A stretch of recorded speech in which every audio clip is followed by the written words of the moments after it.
Damage হেয়ারে দিচ্ছি কিন্তু চলে দিচ্ছি, তাহলে কি আমরা যখন 3 দিব তখন এটা কি হবে, 3 আর 6 এর মধ্যে একটা অনেক বড় গ্যাপ আছে না? তো 6 যখন দিব তখন কি আমরা ভয় পাবো না যে 6 দিতেছি, তাই না? ভয় পাওয়ার কিছু নাই। এই ক্ষেত্রে আমরা ডিমের সাদা অংশটা দেব, ওটা দুটো কাজ করবে, একটা হচ্ছে পলিশের কাজ করবে, টান টান থাকবে, আর এটা কি হবে, এই যে কি হবে, পাওয়ারটাকে একটু লাইট করে দিবে। হ্যাঁ, এই জন্য 6 যেহেতু আমরা অ্যাভেলেবেল পাই থাকে আমাদের এখানে, সো আমরা 6 দিব। আবার অনেক ক্ষেত্রে কি হয়, আমাদের পায়ে যদি আমরা ফেয়ার পলিশ করি আমাদের চামড়াটা কি থাকে, একটু মোটা থাকে না, তো সেই ক্ষেত্রে 6 দিলেও আমাদের কোনো প্রবলেম হয় না যদি আমরা একটুখানি ডিমের সাদা অংশটা দিই। সাদা অংশটা কি করবে, ওই পাওয়ারটাকে কমিয়ে দেবে, পানি দিলে তো এনার্জি হয়ে গেল, ডিমের সাদা অংশ ওটা কমিয়ে দিবে। তাহলে আমরা আগের নিয়মেই চলবো। প্রথমে আমরা কি করব একটু দেখো ভালো করে, প্রথমে আমরা এই ব্লন্ডারকে কি করব, 2 করব, তাই না? ধরো আমি 2 করলাম,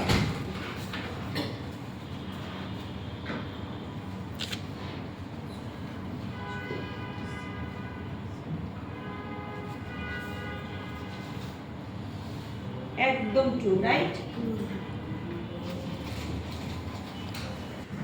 এটা 1, সরি না, যে দুজন করবে। তাহলে আমরা এটা কি দিব, ওইখানে কত দিব, 4, দুইজন করবে তো, আমি 1 হিসেবে দিলাম না? হ্যাঁ, 2-3 জন করবে তো, বুঝছো? তাহলে আমরা কি করব, একবারই একটু দিই, ওরা আবার মাইন্ডের গুলি খাবে, অনেকেই করতে চাইতেছে, তাই না?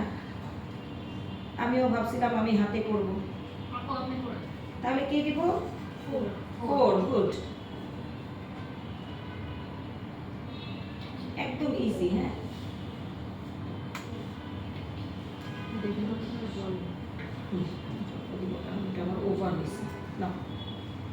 আচ্ছা, এইটার মধ্যে এইটা খুব ভালো করে আমরা কি করব, ব্রাশ করব, রাইট? খুব ভালো করে আমরা ব্রাশ আগে করি, সুন্দর করে ব্রাশ করি।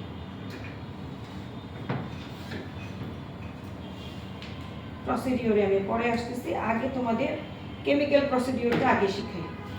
এই যে দেখো আমি যেভাবে কালার ব্রাশ করি ওভাবে কিন্তু করতেছি, তাই না? কোনো পার্থক্য আছে এতটুকু?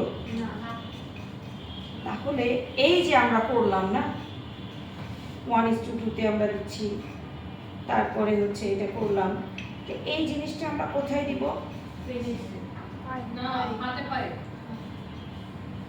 এই জিনিসটা আমরা যে এই মিশ্রণটা যে করলাম এটা কিসের জন্য, এটা চুলের জন্য, চুলের জন্য, গুড।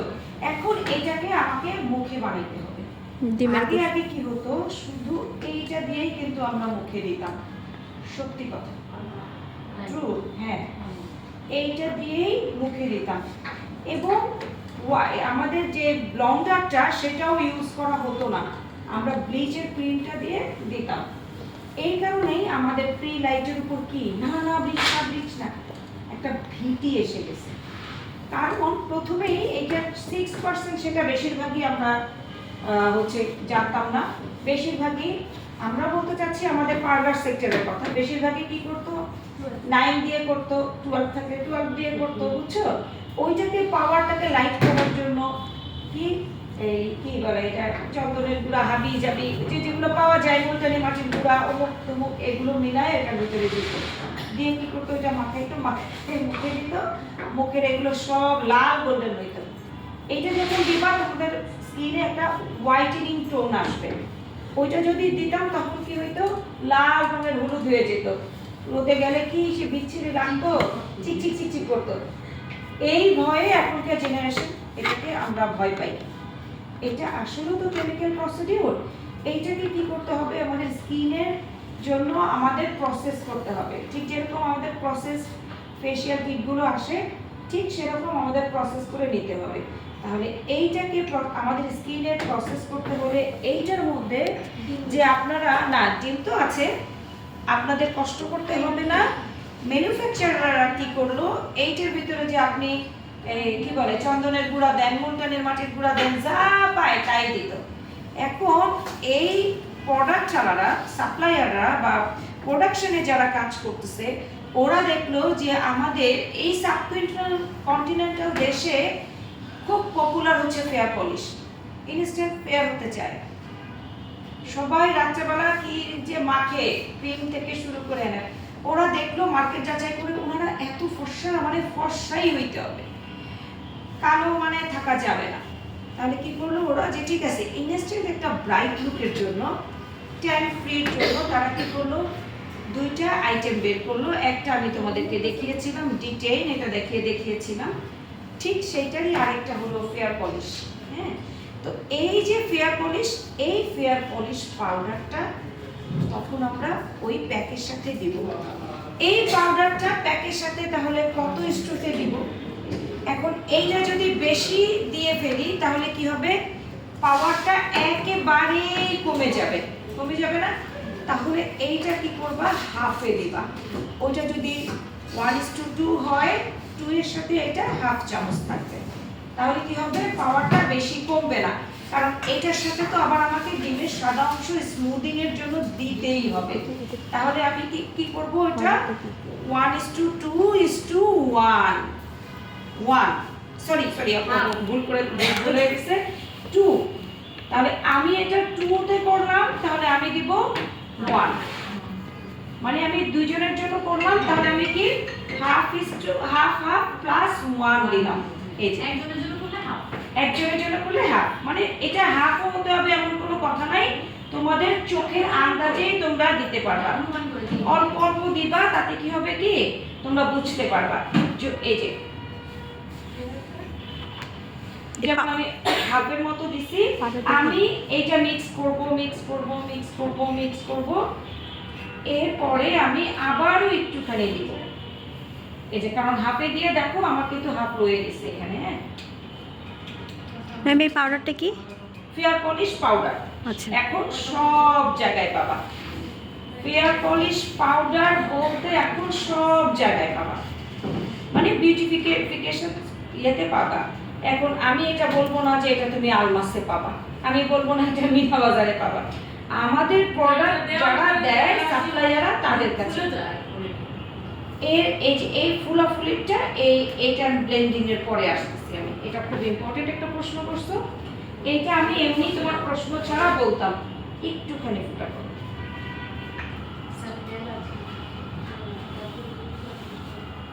ঝটপট করে লিখে ফেলো।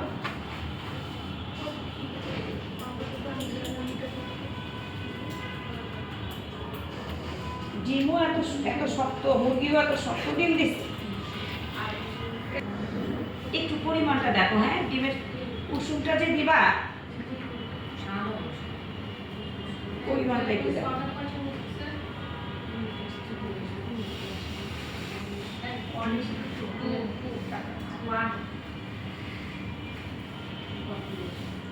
আপু পাউডার কিন্তু চামচ, হাফ চামচ,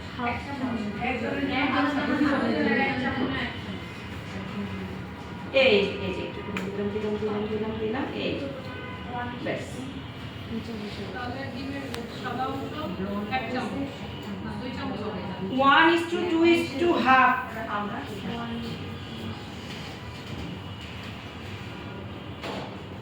কারণ ওইটার সাথে তুমি কিন্তু আবার তোমাকে দিতে হবে। যদি তুমি ডিমের সাদা অংশ না মিলাও তাহলে ওখানে দিতে হবে 1:2:1।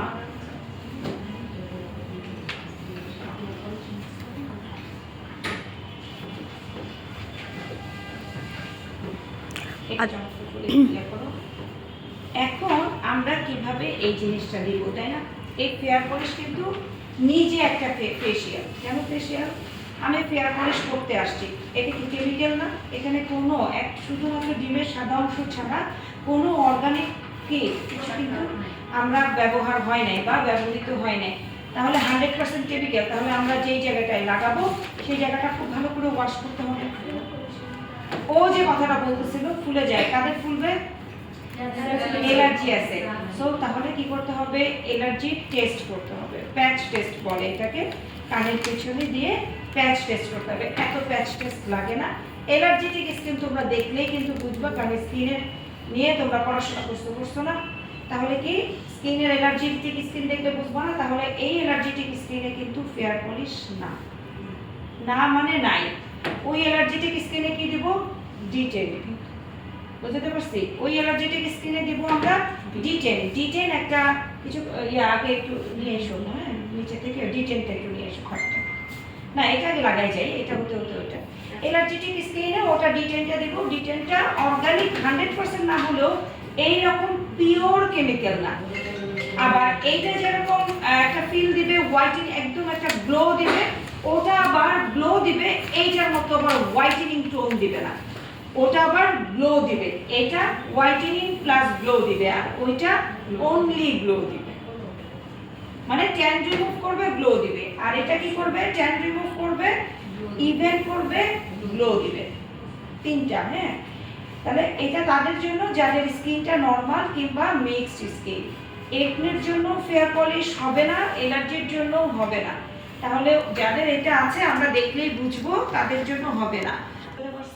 অ্যাক্টিভ এলার্জি থাকলেও হবে না। অ্যাক্টিভ একনে তো আমার মুখ একদম প্লেন, কিন্তু হঠাৎ করে আইলাইনার মতো একটা ব্রণ উঠছে, ওইখানেও কিন্তু এটা দেওয়া যাবে না। ওটা একদম হয়ে গেলে যাবে, কারণ এটা কেমিক্যাল। এটাকে এখন আমরা প্রসেস করছি, কিন্তু এটা শতভাগ কেমিক্যাল। ব্যবহার কিভাবে করব? মুখটা ভালো করে ধুয়ে নিব, মুছে নিব, সেই সাথে একটু ক্লিনজার দিয়ে আমরা কি করব? ক্লিন করে নেব। একটু ক্লিনজার দিয়ে আমরা সুন্দর করে মাসাজ করে ক্লিন করে পরিষ্কার তাওয়াল দিয়ে সুন্দর করে মুছে নিব। 9 মিনিট আসে, কিন্তু আমাদের চেক করতে হবে কত মিনিট পর পর? 10 মিনিট পর পর। সেনসিটিভ স্কিনে এলার্জি নাই, কিন্তু স্কিনটা সেনসিটিভ, পাতলা, সারা রাতে ওই যে সরি সারা মাস বছর ধরে আমি কি করি? কি ক্রিম দেয় বলে? নাইট ক্রিম দেই, তাতে চামড়াটা মোটা না, উপরে লেয়ারটা নাই। এটা তোমাদের কাছে গোপন করছে, বলছে আমি ফেয়ার পলিশই করব। তখন তোমরা কি করবা? কিভাবে বুঝবা? 5 মিনিটস পর থেকেই তখন কি হবে? তার ইচিং শুরু হবে। হ্যাঁ, 10 মিনিটের মধ্যে তখন তুমি একটু সেনসিটিভ থাকবা। কি ব্যাপার, আপনি চুলকাইতেছেন কেন? তখন তুমি বলতো আপনি কি নাইট ক্রিম দেন? হ্যাঁ, আমি তো নাইট ক্রিম দিই। তো আপনি আমাকে বলবেন না? বুঝতে পারছি? অনেকে আছে বলে না, অনেকে আছে কিন্তু বলে না, কারণ ওরা তো স্লিপ পাওয়ার সাথে সাথে প্রোডাক্টটা এরকম ভাবে তৈরি করে ফেলে। কারণ তৈরি করতে দেখছে স্মুথ আনতে কতটুকু সময় লাগছে। ওরা কিন্তু ক্লায়েন্টকে দেখে তৈরি করে, জিজ্ঞেস করে না। ক্লায়েন্টকে কিন্তু বলা উচিত, ওরা বলে না। একটু বলে না, আমি বললাম না, আমার ইচ্ছা, আমি বললাম না। তাহলে না বললে তুমি কিন্তু একটা কেমিক্যাল প্রসিডিউরে যাচ্ছ, বলা উচিত, তাই না? এই জন্য আমি সবসময় রিসেপশনে বলে দিই, যারা ফেয়ার পলিশ করতে আসবে তাদেরকে জিজ্ঞেস করবো। আর ঠিক যেরকম রিবন্ডিং এর সময় আসলে মেহেদি দিয়েছে কিনা, আগে কালার করেছে কিনা, ব্ল্যাক কালার, এটা জানতে হয় না? ওই অনুযায়ী তো তো ধপাস করে ওরা রেডি করে ফেলে। রেডি করার পরে দেখা যাচ্ছে কি হোয়াইটেনিং ক্রিম দিছে, তখন এটার সার্ভিস ওটা দিতে পারবে না। ওটা দিতে হবে, ডিটেলটা দিতে হবে, যেটা আমি তোমাদেরকে দিই। আর এইটা তাদের জন্য কি মানে খুব ভালো, সবার জন্যই ভালো, স্কিনটা যাতে নরমাল এবং মিক্স স্কিন থাকে এবং কোনো এলার্জিটিক কেয়ার ছাড়া। আমি কিন্তু এটা খুব পছন্দ করি, আমি দেই কিন্তু, কারণ আমি আমার টেকনিকটা জানি, এই জন্য আমি দেই। হ্যাঁ, কতক্ষণ আমি রাখবো এবং কতক্ষণ আমার কিন্তু এলার্জিটিক স্কিন, এই যে এলার্জিটিক স্কিন। হ্যাঁ, তারপরে মুখে ওরকম নাই, কিন্তু ইয়েতে আছে, তারপরে মুখে দেখলাম দুই একটা হচ্ছে। তো আমি তো জানি কিভাবে হবে, তো তোমরা তো এটা জানতে একটু সময় লাগবে না? আমার তো এই অভিজ্ঞতা স্কিন নিয়ে পড়ছি, এই জন্য জানি। তাহলে কি করবা? ক্লায়েন্টের ক্ষেত্রে কি করবা? ভালো করে মুখটা ধুয়ে নিতে হবে, মুছে নিতে হবে। তারপরে আমরা কি করব? ক্লিনজিং দিয়ে ক্লিন করব। তাতে কি হবে? একটু ডিপ ক্লিন হবে।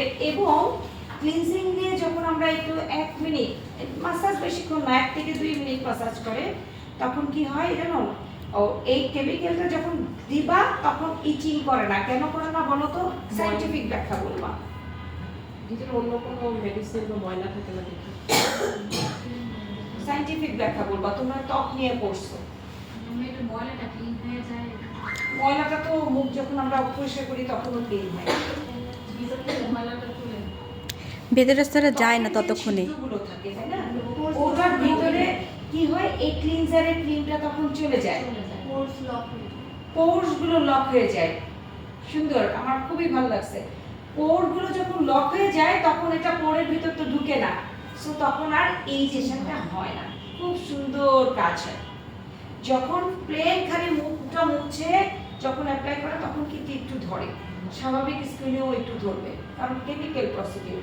তাহলে আমরা যখন ফেয়ার পলিশ করবো তোমরা নিজেরাও এটা একটু ক্লিনজার দিয়ে ক্লিন করে নিবা, কিংবা মাসাজ ক্রিম বা ময়শ্চারাইজার দিয়ে, বাসায় তোমার ক্লিনজার নাই, মাসাজ ক্রিম আছে, লোশন আছে, ভালো করে মুখ জেল দিয়ে ধুয়ে ময়শ্চারাইজারটা ভালো করে দিবা, দিয়ে ওইটা আবার সুন্দর করে কি ভেজা কাপড় দিয়ে মুছে ফেলবা। এতে কি হবে, ওই ময়শ্চারাইজারটা কি করবে, ওর পোরগুলো লক করে দিবে, যাতে এটা ভিতরে না ঢুকে। এটা সারফেস লেয়ারের জন্য। আমি কেন এটা ভিতরে দিব? এখানে তো এমন কিছু নাই যে আমাদের ত্বকের ভিতরের পুষ্টি যোগাবে ময়শ্চারাইজারের মতো, তাই না? তাহলে এটা আমরা পোরের মধ্যে দিবই না। বুঝতে পারছি? এটা clear? Irene, thank you so much.